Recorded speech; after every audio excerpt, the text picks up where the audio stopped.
So, good evening to everyone, and wish you all a happy feast of Christ the King. Can everybody unmute the mics, please? And say happy feast to everyone out here. Happy feast. Yes, guys. Okay. It's so nice to see 𝐂𝐲𝐬𝐞 after a long time. And now we have Maria Merlyn Dias. So I was asking her, should I call her Sister Maria? So you're like, no. I have a really good name. It's called Maria. You can call me by my name.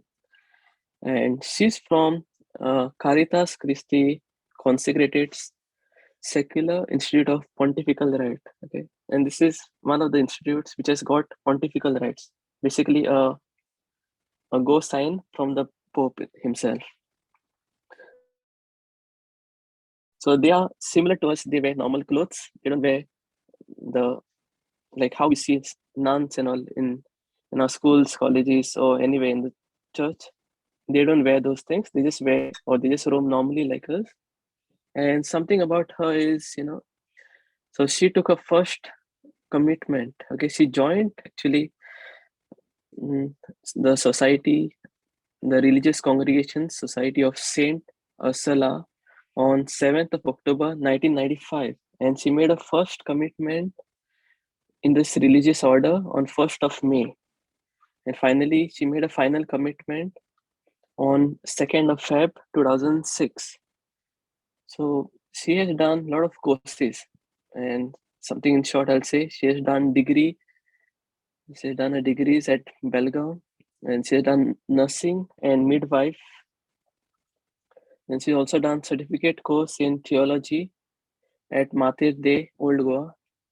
So some of her pastoral assignments are she worked as a secretary in Saint Anthony of Padua Church in United Arab Emirates, UAE. Then she was also a nurse out there. Then she worked as a nurse in Goa also, like some of the hospitals which you all might be knowing of: Trinity Hospital, Vintage Hospital, then Tara Dadpale in Maharashtra. Then she was a social worker also at some places. So, it's a big, long description about her. So let us all welcome her. And, this before she comes in, let us utter a small little prayer for her in gift of tongues. And I request all of you all to unmute your mics and let's just pray for 30 seconds, okay? Praise you, Lord Jesus. Thank you, Lord. Hallelujah. Hallelujah. Ikarantila balala barashanta tala bakarantili O karantila balala barashanti tikara balala barala karintiri O karintila balala baratala balala barashanta tala bakarakintiri O karintila balala barashanti tikara tala barala karintiri O karintila balala shanta tala bakarantala Please, thank you, Lord Jesus. Please, Jesus. Thank you, Lord. Hallelujah. Hallelujah. Please, Jesus. Over to you, Maria. Actually, I'm a little bit nervous with all your explanations and introduction. I would like to see all of you. Can you all on your cameras? I can't see anyone except Shonal. I just want to see.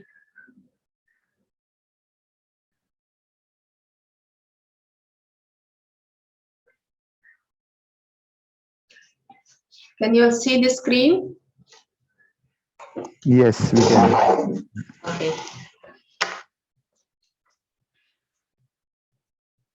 A very good evening to all of you. First and foremost, I thank the Lord for giving me this opportunity to spend this few moments with all of you, sharing my experience as a consecrated woman. And I thank Shonal and Melanie, who have really, actually Shonal was so much after me to say something about my way of life. Now and then he keeps irritating me. So I take this opportunity to share something about my life and about the institute where I belong. If I'm not audible, please do tell me.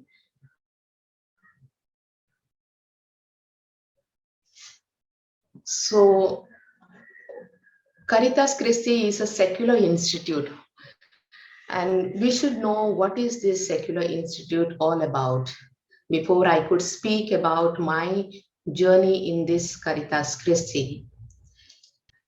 Secular institutes are an answer to the needs of today's church. They offer to Catholic laity a vocation in which they dedicate their normal daily lives to God, to Christ, and to His church. Members of Caritas Christi are part of this fastest growing vocation in the church. They are single lay women who strive to change the world through their example and service to others by consecrating their lives wholly to God without leaving their home, profession, or parish.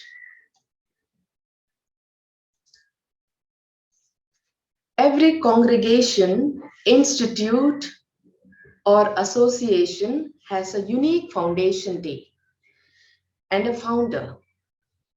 Caritas Christi was founded by Juliette Volland, a French woman, on the 4th August 1937 in France. The institute renders its dedicated service in the vineyard of the Lord in 44 countries. Juliette Volland, inspired by the teachings of Christ and guided by the promptings of the Holy Spirit, along with Father Joseph Perrin, a Dominican priest, received the divine call to lay the foundation for a truly secular consecrated life of Caritas Christi, which was originally known as the Little Sisters of the Saint Catherine of Siena. The institute was approved as a secular institute of pontifical right by the decree of the Sacred Congregation of the Religious in 1955. What is a charism? The charism of the institute is to abide in the love of God, to love Him and to make Him loved in the midst of the world. By being deeply united to Christ, like the vine and the branches, John 15, 5-8. By remaining in His love, John 15, 9-12. The members are called to bloom where they are planted by making the best of their situations. The members are not taken away from their place of work. Rather, like the leaven, though hidden, they try to transform the place of their work through their loving and dedicated service.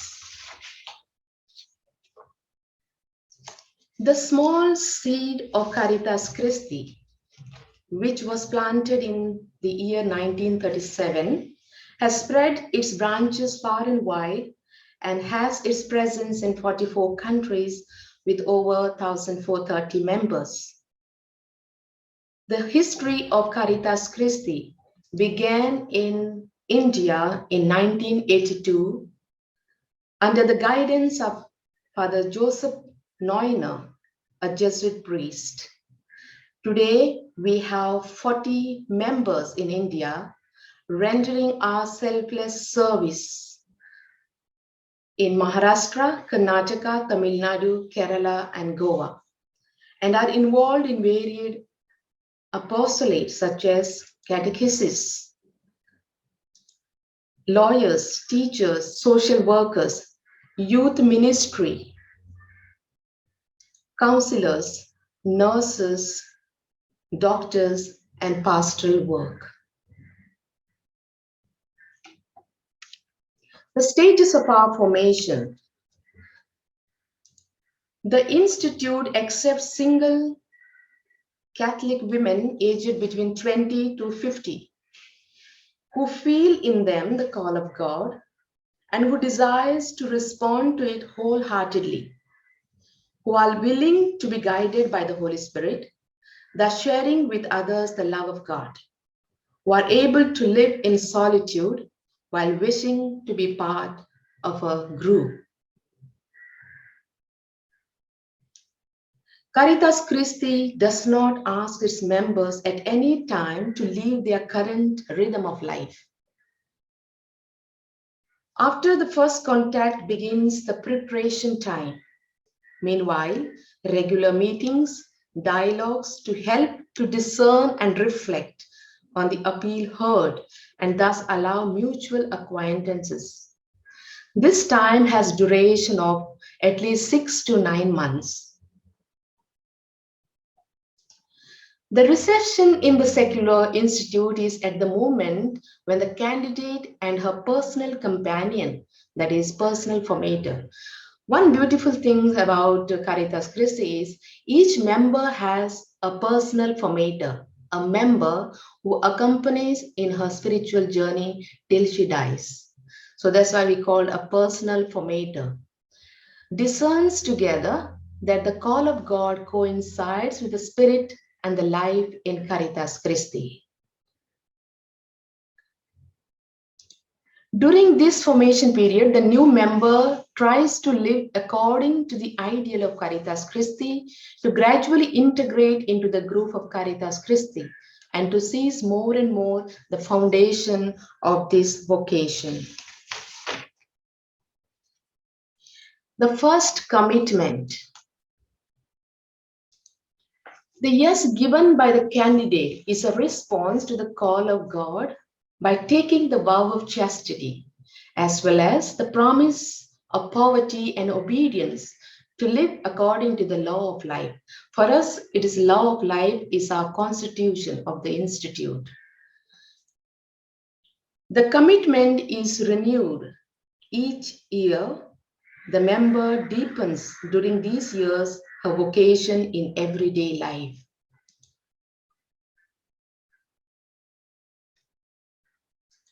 The final donation. Donation is your final commitment, a total dedication to the Lord and the Institute. The final donation means final commitment, also full acceptance by Caritas Christi and the Church. One takes the vow of chastity to live forever for God and for the Church, as well as the promise of poverty and obedience according to the law of life. How do we function? When our founder was alive, she made it very clear to us that we need to be truly secular without any external structures. That means we don't have any buildings to live together. We live in the providential care of Abba Father. We live in the place where we work, wherever the Lord wants us to render our service. So for the administration's sake, we have general international level, we have general council, the general sponsor, that is the general superior, also a general priest assistant who is been appointed by the pontiff and her council members. So also at the national level, we have national sponsor, also the national priest assistant and her council members. Began with the 10 members. These are the first 10 members who began this institute. She is our founder. And we have today, presently we have 1,430 members in 44 countries. And recently we have been added one more country, that is Sri Lanka. And soon it will be added to our institute. She is still in a formation period. Now comes, how did I come to know about Caritas Christi? Before I could say how did I come to know about Caritas Christi, I just want to give a little background of my family. I have my mother, whom I take care right now. Also, we are 3 daughters. I'm the youngest one. Life was very hard for us to survive right from the beginning as a child. I have seen my parents struggling to bring us up with utter poverty, and yet there was greater joy in living together in faith. I know exactly what it means to go to bed without food for days together. I know what it means to walk barefoot. and I know what exactly it means to live in a shed. And I also know how blessed I am to live in the providential care of Abba Father. My dad and myself had a very strong bond, a sacred moments for 11 years. And at the age of 11, I lost my father. So my father was a great teacher of faith. He always showed greater love and concern for the church, especially priests and nuns. As a little child, I used to walk with my dad holding this little finger. He used to share with me the work the priests and nuns do, how dedicated they are. We need to support them. They do not have a family, and we need to be a family to them. Today, when I look back that journey with my father, holding that little finger,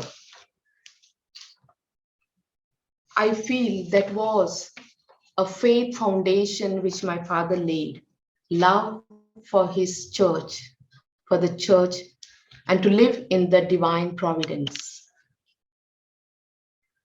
And because of the divine providence, today I am here.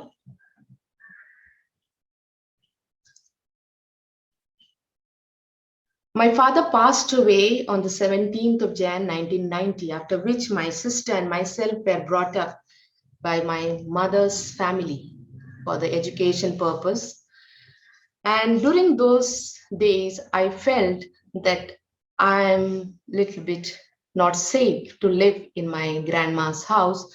So I requested my mother that I would like to stay in the hostel. Thinking about the divine providence, I landed up in the Divine Providence Convent in Belgaum, and I did my studies over there until up to my degree. And during this period, I began to ask myself, what am I seeking? What I want to do in life? What is that God wants from me? I had total freedom. The sisters were very kind to me. They were asking me whether I can join them. I only used to smile at them. But I was not sure what kind of life I would like to live, what the Lord is calling me.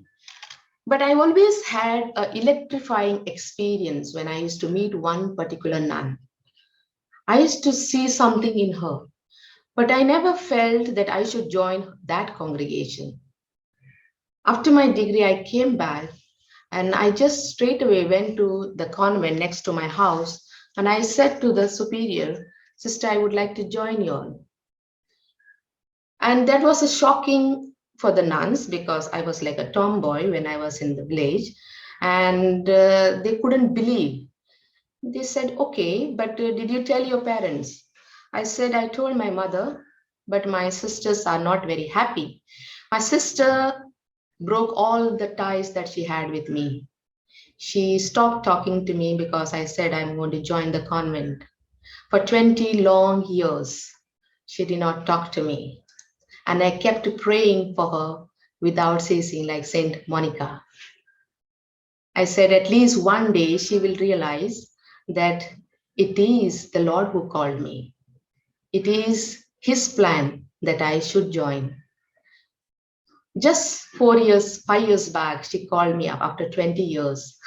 She called me up, "Maria, I want to talk to you." So I was just resting after my night shift. She said, when I got that message, I felt something, a fire under my bed. I just jumped out of my bed and I just called her up and I spoke. And she was only crying bitterly. I said, "What happened?" "I'm sorry for all that you have done, all that I have done to you," because she even wrote to my superior all bad about me, not to take me, to send me away from the convent. She's not fit for your convent. So many letters have gone to my superior, my provincial. But I kept praying for her. I kept praying because I knew exactly that it is the Lord who has called me. It is not in my hand. It is Lord has inspired me by the power of the Holy Spirit, and I'm going to sustain this vocation. So since then, she asked pardon from me, and I began a good relationship with her. Until date, she is maintaining that relationship with me. Now, coming to Caritas Christi, I don't want to explain to you that more about my religious life, because that's a long journey. So I would like to just share about my transition from religious to the secular institute. I had always a desire to do something beyond. I want to do something unique. I was not so clear when I joined the religious order, what exactly that Lord wants from me. I felt it is a call within the call. I remembered Mother Teresa when she was also in Loreto Convent. That time she also had the call within the call, and she began something new. The missionaries of charity she had started, but something that was coming up within me, that I should do something. I should do something which reaches out to not just a particular ministry. It is open to all. So on my final commitment in the religious order, that day in the morning, I went to my provincial and I said, "Sister, something is disturbing me. I don't know how faithful I'm going to be in the congregation, and yet I know that the Lord has called me. I know that it is the Lord who has inspired me, but something is, the turmoil is going on within me." But the provincial said to me, "Maria, this must be something, you must have not slept well, or something is bothering you, but surely you have a call. Now go in peace and make your commitment." I did make my final commitment, and I did all my studies and all those things. I did different ministries working with the spastic children and women empowerment. All those things I did, but deep within, the turmoil was still surfacing now and then. Then I was sent for a certificate course in theology at Matadei, and during that time, I had a lot of time to reflect upon. I also went for 1 month retreat at Pedro Arope under the guidance of Father Patricio. And there also I had the same desire that I should go beyond these walls. So during this theology course, I met a lady whom I knew in Shuolim. She was working at the parish office. I stopped her by the road and I asked her, "What are you doing here? What are you up to? You are from Sholi, and why are you here in Old Goa?" Then she told me that I belong to Caritas Christi. I said, "What is that all about?" She said, "It's a secular institute and we do this ministry." Then I just asked her, "Can I come and meet some of your members?" She said, "Come, this Sunday we are meeting and we will be happy to have you."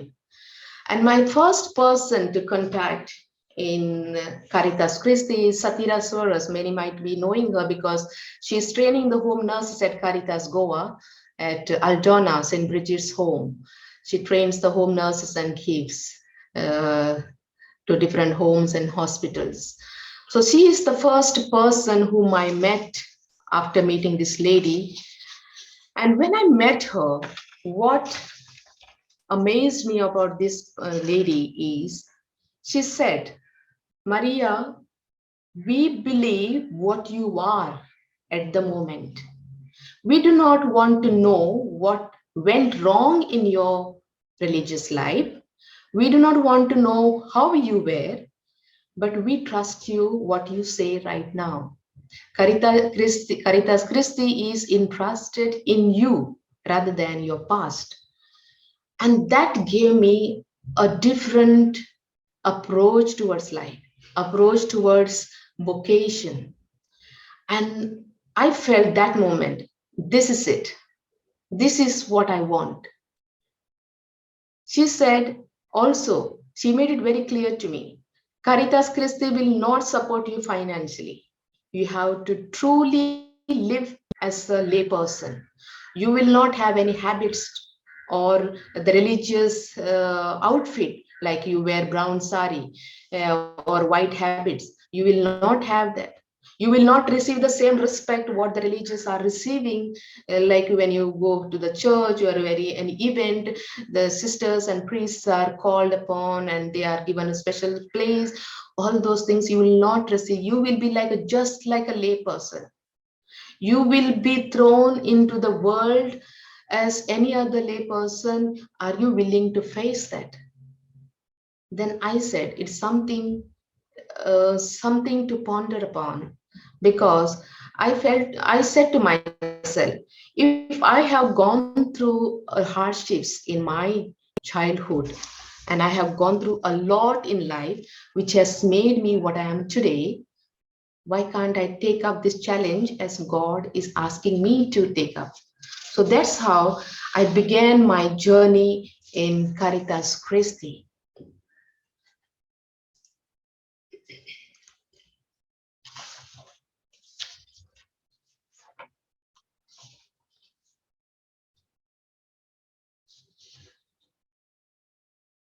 From the beginning, Caritas Christi believed in secrecy, living in the secret of the Father, meaning many of our members, when they started living a life in Caritas Christi, even their family members did not know they were consecrated into a special secular institute.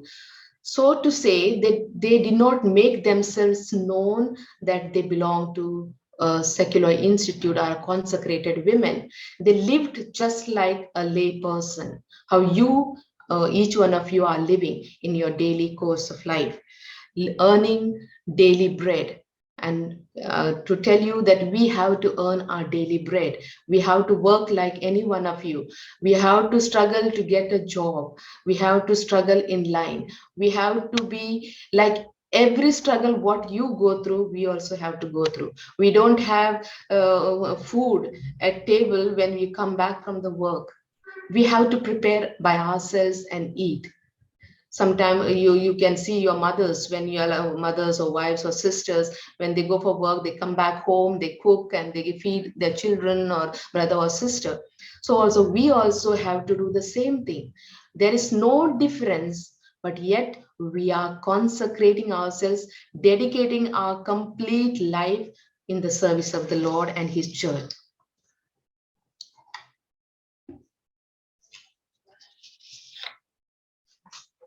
Last 9 years, I have been rendering my service in United Emirates, in the Vicariate of Southern Arabia, in one of the parish administration.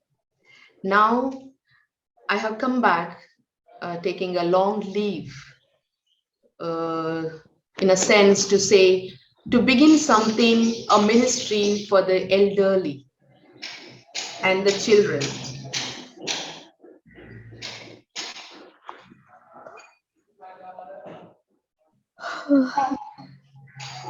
What scene is this? What?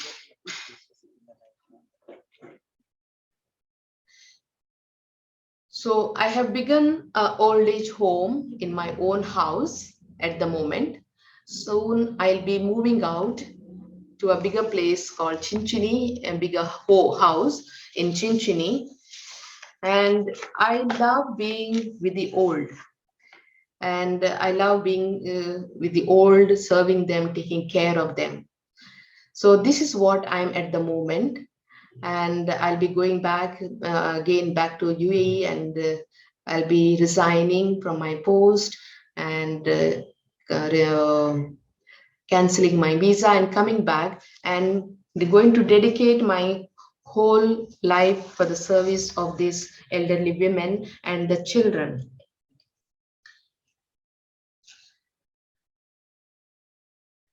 To me, a life in Caritas Christi, I just love this vocation. This vocation gives you a lot of freedom in Caritas Christi, but freedom with responsibility. You make a decisive choice to be a consecrated, to be in the service of the Lord. And this is what I just love being in Caritas Christi, because Caritas Christi has given me a lot to bring out the best from inside out, to make me a strong woman to face any challenges and difficulties that I face each day of my life. My dear friends, God calls each of us in different vocations. It may be a religious, it may be a lay consecrated, it may be a single. There is nothing called half sister. Shonal was asking me, why don't you become full-fledged sister? There is nothing like that. Every life, every vocation is complete. It all depends how you respond to that call, how you cooperate with the plan of God.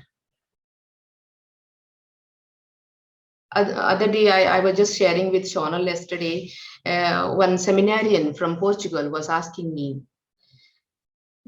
which occasion is best? Is it the religious or the secular? I told him, every vocation is the best because it is ultimately the call of God. There's nothing that you can, this is the best, that is the best. No. God calls everyone in his unique way, and it is your response to him which makes it complete. Some of you might be wanting to remain single. That is also a vocation. You are rendering your service in different forms. You are giving your time. You are reaching out to someone. That is also a ministry. You need not to be in a religious or secular institute, but remain the way you are, the way the Lord wants you. So this is what I want to tell you all. When God calls you for his mission, just be open. Surrender to his will. Just surrender and your journey will be taken care by the one who called you. One can give what one has received in love. When you have love in your heart, only then you can give. When you do not have love, when you are not received, you cannot give.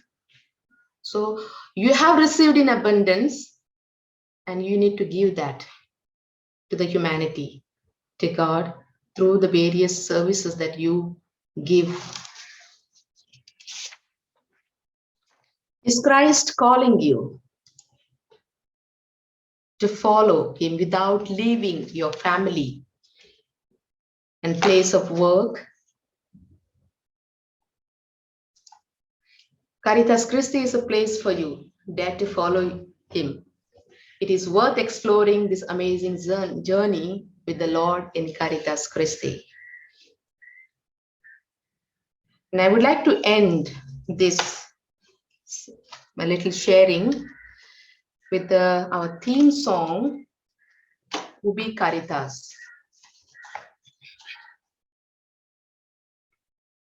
Ubi Caritas, yet amor. Ubi Caritas, Deus ibies, Deus ibies. Ubi Caritas, yet amor. Ubi Caritas,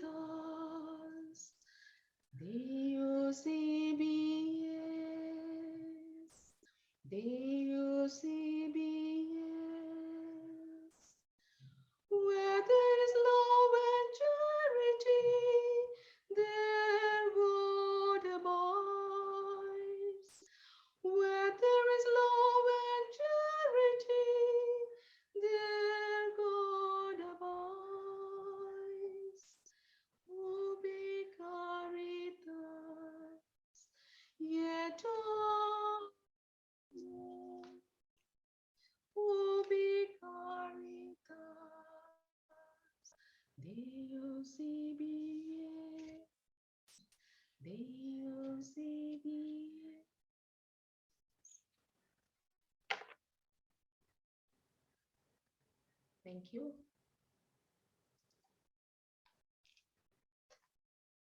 If you have any questions to be asked, or if you have any doubts, you can ask me now.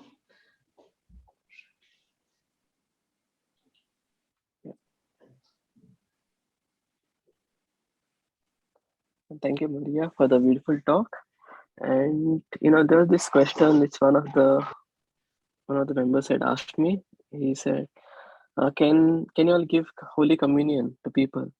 Yes. I was very much involved in the Eucharistic ministry wherever I was working, and we are given that privilege because we are consecrated, and also we are lay people. There are many lay people also are distributing communion in the parishes, and it's extraordinary. They are called members in the church. It's a ministry. Yeah. And I used to do that till I came down here, because now I don't get time to get out because I'm full-time occupied with the elderly here, taking care. I used to take care of the COVID patients, bringing them to my house, taking care of them 1 or 2 months till they are fully recovered, and I used to go and drop them to their families. So this is how I'm functioning right at the moment. So, the question that I asked you like yesterday, I just want to ask you again, okay?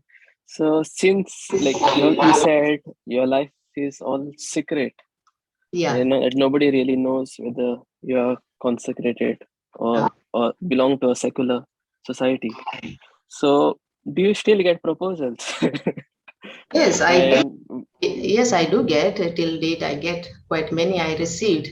But the question is, how do you handle these situations when you get proposals, when a boy or a man gets attracted to you? I got wild questions and approaches from different countries, and even from Goa. When I came down also, I had a proposal. They have made all the, they came to my house to find out about my background and everything. They did the Google searching, everything, and they sent me a proposal.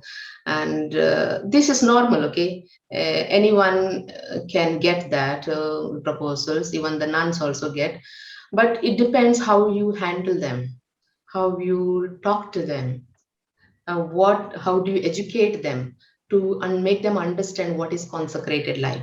So when you are strong enough in your vocation, when you are strong in the Lord, nothing can shake you. Nothing can take you away. The glamour of the world cannot take you away. No proposals can take you away. But your faith has to be very strong. Your roots has to be very strong in the Lord. Okay. I hope I answered your question. yes, very true. Even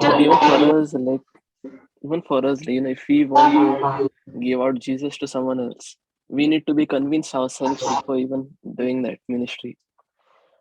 So it's kind of a wake up call for everyone, Like if you're in this group today, you should be knowing why you are here and what is Yes. your calling.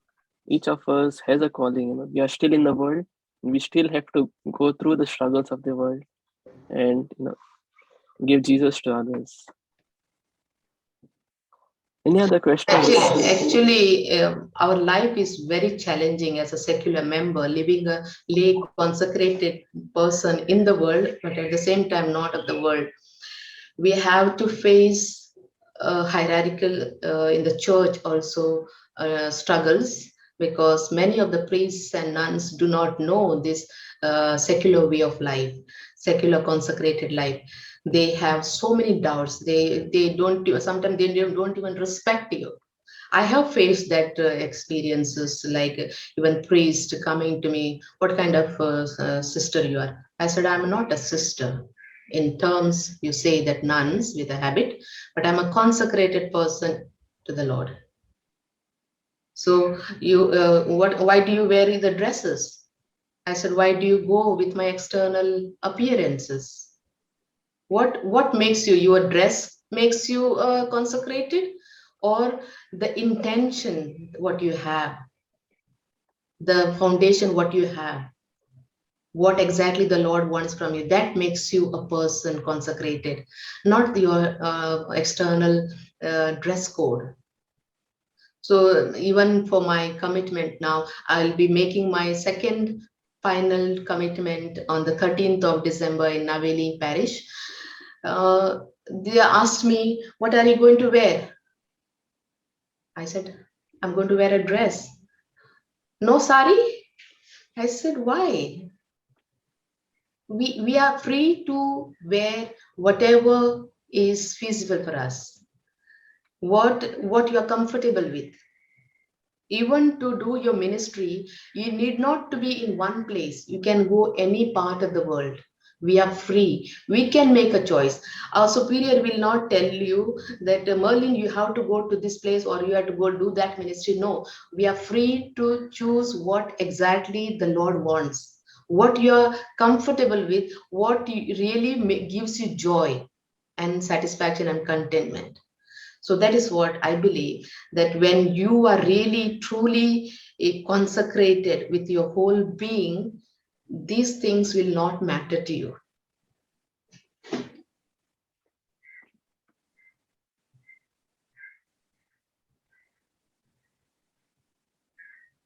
Anyone has any other questions? Yes.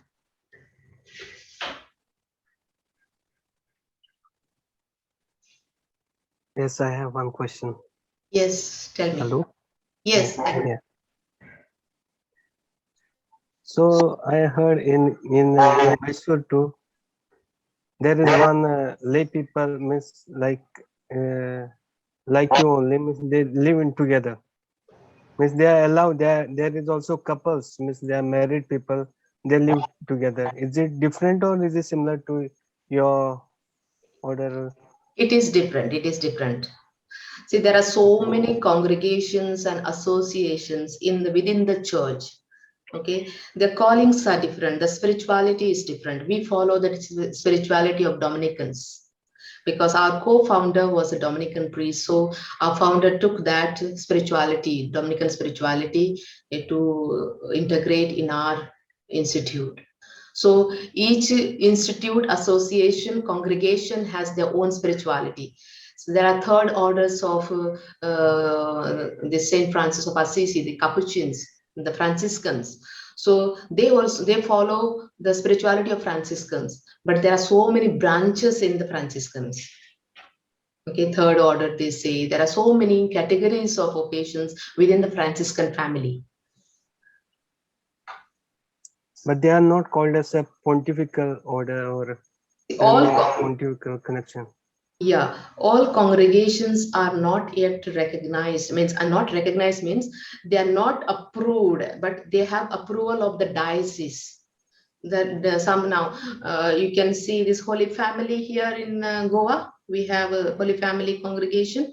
They are diocesan right. They are founded in this one diocese. In I think in Goa they were founded. I'm not so sure, but they are diocesan right. They are coming under directly under bishop.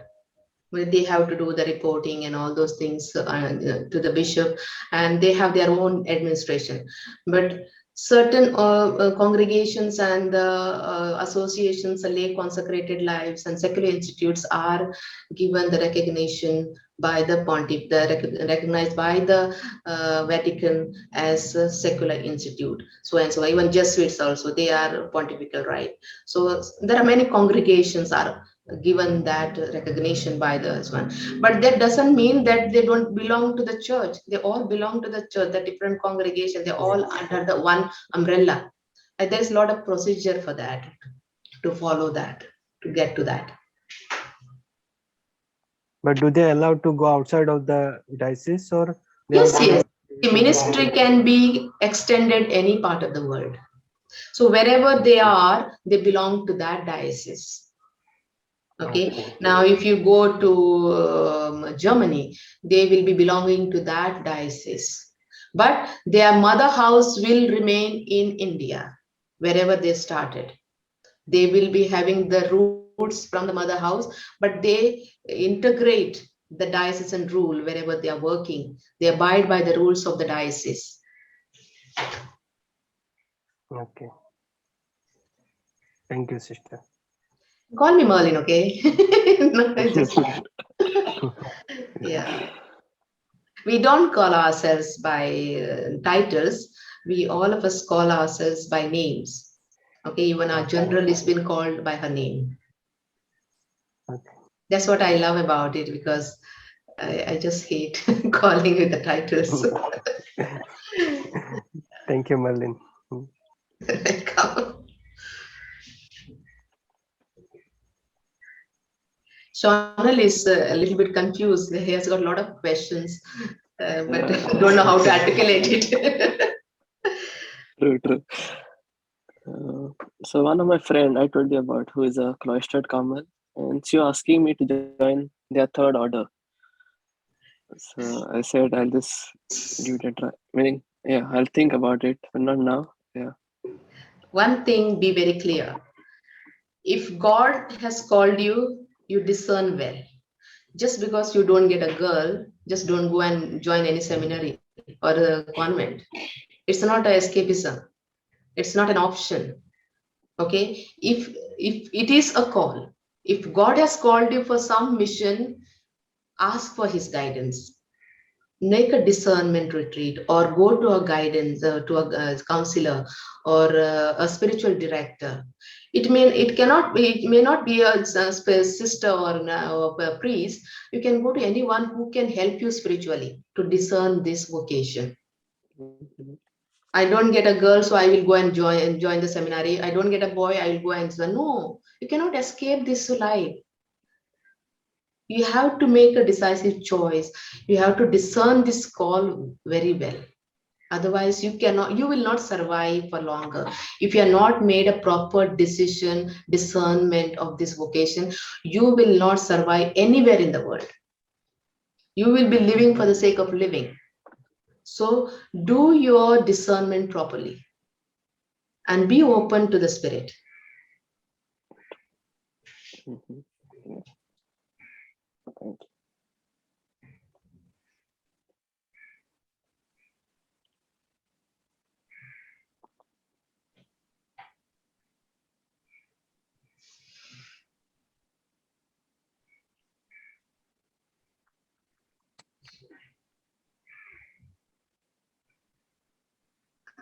I just had one question, but I'm not sure if I'm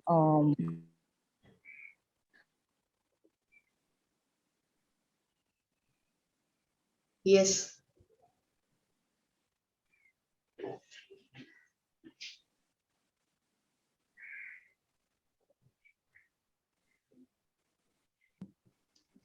hello.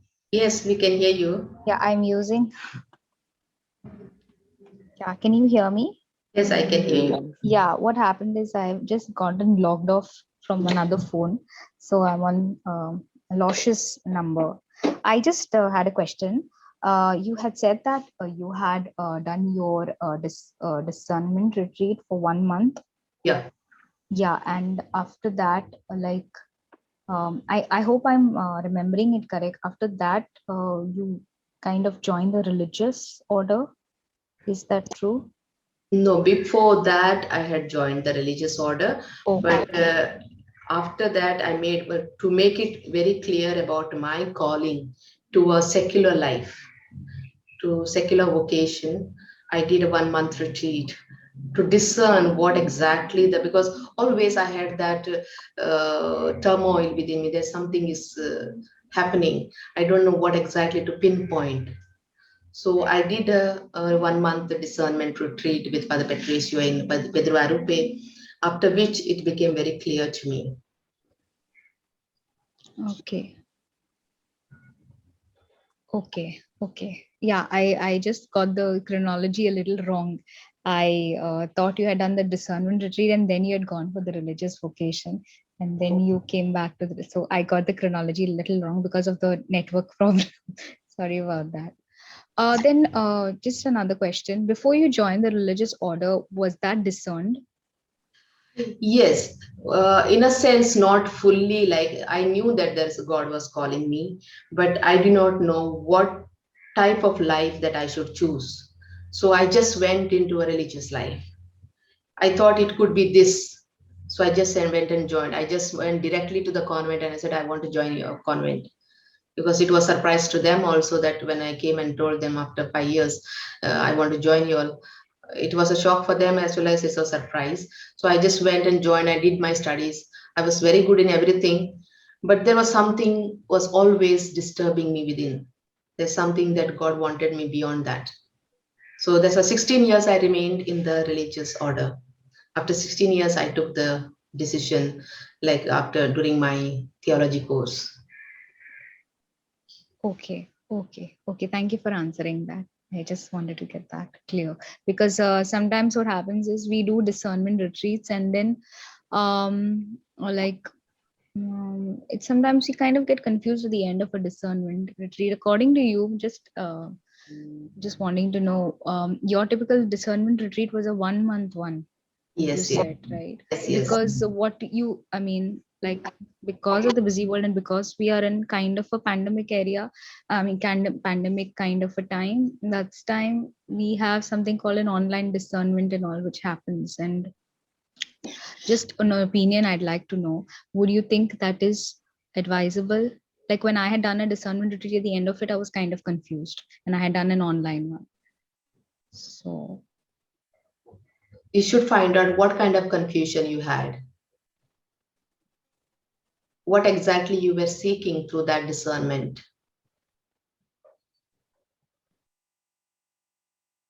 So okay.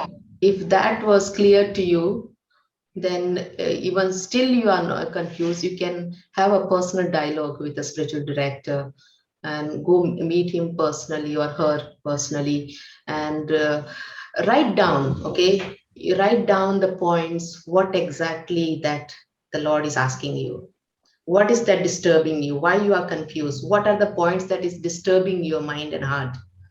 So when you have clarity in those lines, then easy to the spiritual director also will find a way out how to guide you accordingly. You should know your spiritual base, your state of mind, what exactly is disturbing you and what exactly you are desiring to be or want to do. Okay.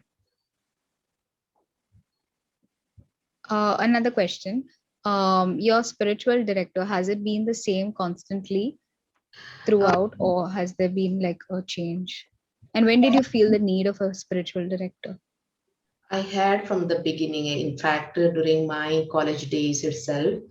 But during those college days, I had, he was in Belgaum. I could meet him time to time and discuss with him. But once I joined the convent, we had a particular spiritual director who would come every month for the confessions and the spiritual directions and all. He was assigned.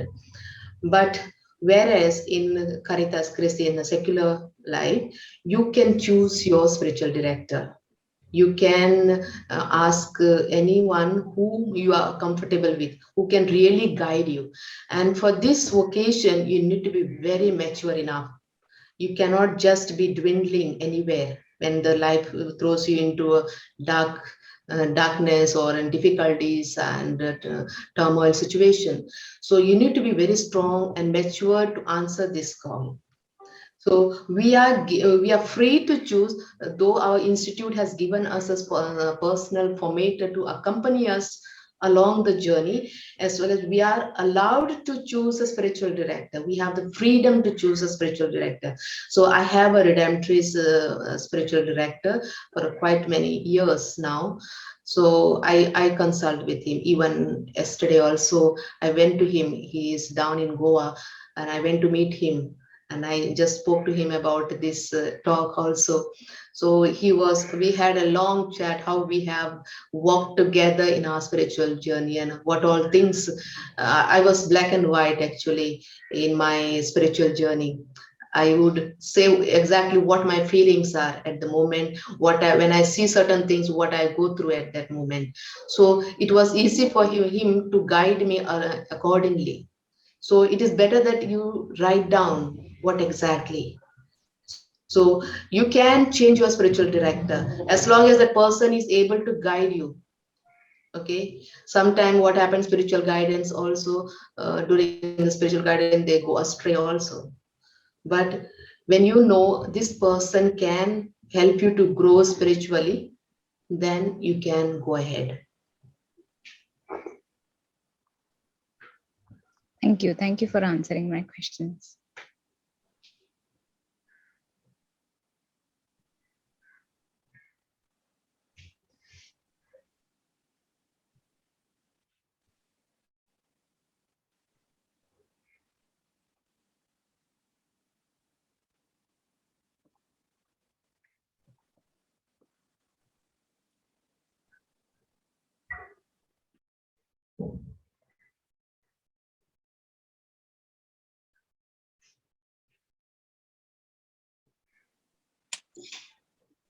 So those who are able to come for my final commitment on the 13th, you are most welcome. Okay. Bishop Philip Neri will be celebrating the Mass for us. We two of us are going to be. So most welcome. We can have a look about how we do our commitments before the church. Thank you for the invitation. 13th of December. At 4:30 at Our Lady of Rosary Church, Naveli. Okay. Some of us will try to be there. Some of us from the north, south. Most welcome. Father Anthony will be there. Surely. Hopefully, even Sonia will be there. In fact, when I made a transition from the religious to the secular institute, it was a huge leap, even for my family to accept. Everyone deserted me. Everyone means everyone except my cousin priest, who is Father Anthony Lopez. He is the only person who stood by me in my decision and in whatever the journey I have begun. So it was literally disheartening. My family was not talking, my friends were not talking, because changing from the religious order to the secular institute, it was not acceptable to them. So it was also for me, it was hard. At the same time, I said, Lord, if you have really called me to this way of life, you have to sustain me and you have to make them understand, you have to bring them back to me. And today they are all back on track. So, and I'm very strong. I keep fighting with the Lord. I don't easily give up. I said, if you have really done, you have to do it. This is my challenge to the Lord. If you have called me, you have to sustain me through. And last final question from my side. Okay, what's the difference between religious order and secular? What is the difference? See, religious order is that you have you need to live in a community. Okay, you need to live in a community and you have your ministry, particular ministry is given to you. You have your own charism. You will be sent out. You are totally under obedience to the superior. Whether she is right or wrong, you have to be under the obedience. Okay, you will be sent out in different ministries. You have to go. You will be under this one. You cannot do, I like to do something, but I cannot go and do that ministry unless you are sent out for that ministry. So mainly it is a communitarian life. But whereas we don't live in a community, but we come together for our annual retreats and formation seminars. And our formation is mainly through correspondence, personal dialogues and personal meetings, one-to-one. But whereas in religious, they have common formation, common gathering, like retreats and coming together, and under one roof, they will be having it. But we don't have that.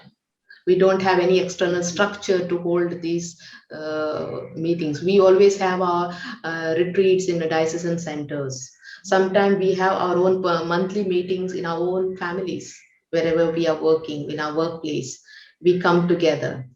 So we region wise, we meet every month, and as an Institute of India, we meet once in 3 months for a formation seminars and annual retreat, so on. So that is our fraternal communion when we come together. Mhm.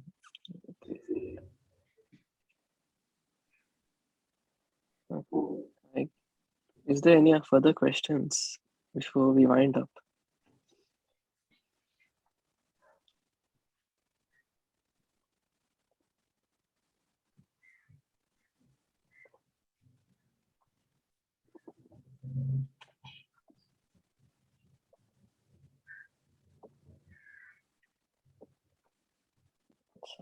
I believe there are no questions out here. And on this note, I just want to say thank you so much, Maria, for coming here, for giving a wonderful testimony about your life and also about your formation.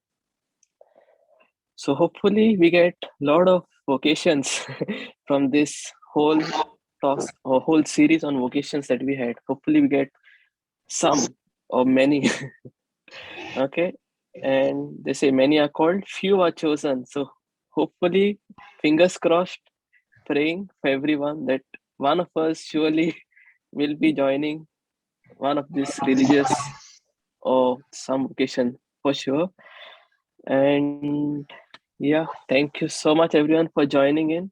And also for those who are going to be seeing us on YouTube.